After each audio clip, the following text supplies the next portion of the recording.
Hello everyone, welcome again. Thank you so much watching my video.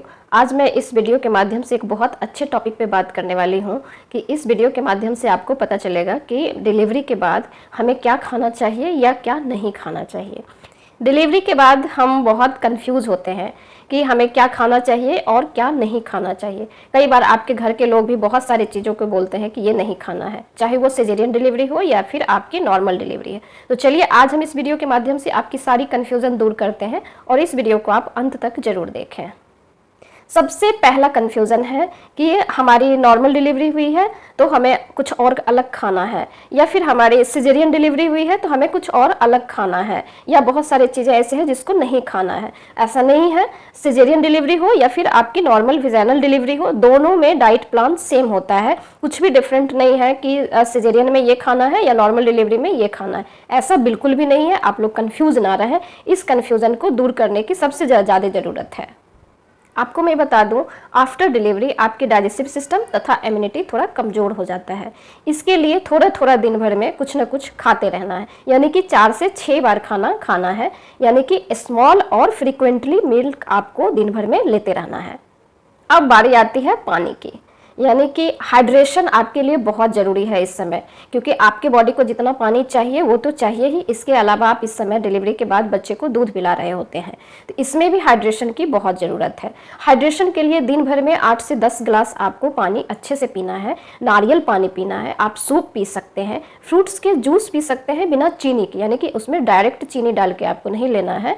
आपको बस fruits का juice normal घर पे बना के आप आराम से पी सकते हैं। आप छाछ पी सकते हैं, जो कि आपके लिए बहुत फ़ायदे की चीज़ है, और आप हाइड्रेट रहेंगे।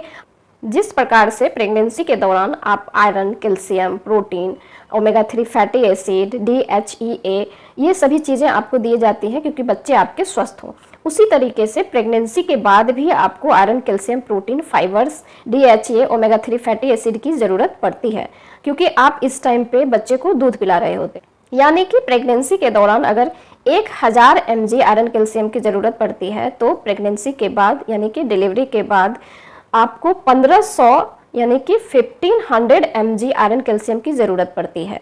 उसी प्रकार से एनर्जी की हम बात करें तो एनर्जी की ज़रूरत पड़ती है जब आप नॉन प्रेग्नेंट होते हैं। जितना खाना आप खाते हैं, जितनी आपकी एनर्जी की ज़रूरत होती है, उससे 350 कैलोरी ज़्यादा ज़रूरत होता है प्रेगनेंसी के दौरान। और प्रेगनेंसी के बाद जब आपकी डिलीवरी होती है तो डिलीवरी के बाद आपको 550 यानी कि 550 कैलोरी की ज़रूरत होती है पर डे, जो आपके लिए ज़्यादा ज़रूरी है क्योंकि आप इस टाइम लैक्टेशन पीरियड में होते हैं, यानी कि आप बच्चे को दूध पिला रहे होते हैं।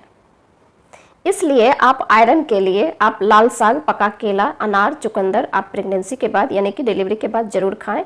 और कैल्शियम के लिए मिल्क और मिल्क से बना प्रोडक्ट आप ज़रूर खाएं, जैसे कि छेना, पनीर इत्यादि। और आपको एनर्जी की ज़रूरत है तो एनर्जी के लिए आपको हरी पत्तीदार सब्जियां जरूर खानी चाहिए, यानी कि जब आप प्रेगनेंसी के दौरान या प्रेगनेंसी से पहले अगर आप 1 कटोरी हरी सब्जी खाते हैं तो आप आफ्टर डिलीवरी जब आप लैक्टेशन पीरियड में होते हैं तो 2 कटोरी सब्जी आपको खाना है।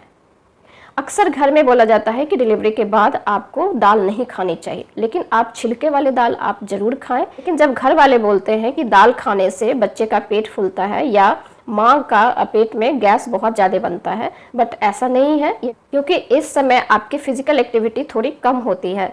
तो इस समय क्या होता है कि आपके इंटेस्टाइन का जो मूवमेंट है वो कम होता है, यानी कि पेरिस्टाल्टिक मूवमेंट कम होता है, जिसके वजह से कॉन्स्टिपेशन होने की संभावनाएं रहती है। तो इस समय आपको फाइबर फूड लेने की ज़्यादा ज़रूरत है।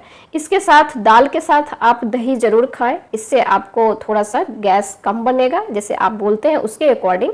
या फिर पानी आप ज़्यादा से ज़्यादा पिए। पीरियड में हमारे मन में ये बहुत बड़ी कन्फ्यूज़न है कि हम जो खाएंगे वो बच्चे को डायरेक्ट मिलेगा। नहीं, ऐसा बिल्कुल नहीं है।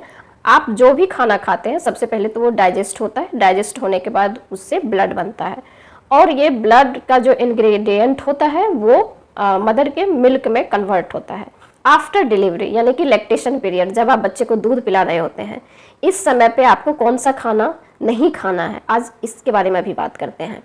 डिलीवरी के बाद ज़्यादा तेल और मसाला नहीं खानी है, बेकरी आइटम नहीं खानी है, इसमें ट्रांस फैट होता है, डालडा नहीं खानी है, डायरेक्ट चीनी नहीं खानी है, या फिर डायरेक्ट चीनी से बनी हुई मिठाई नहीं खानी है।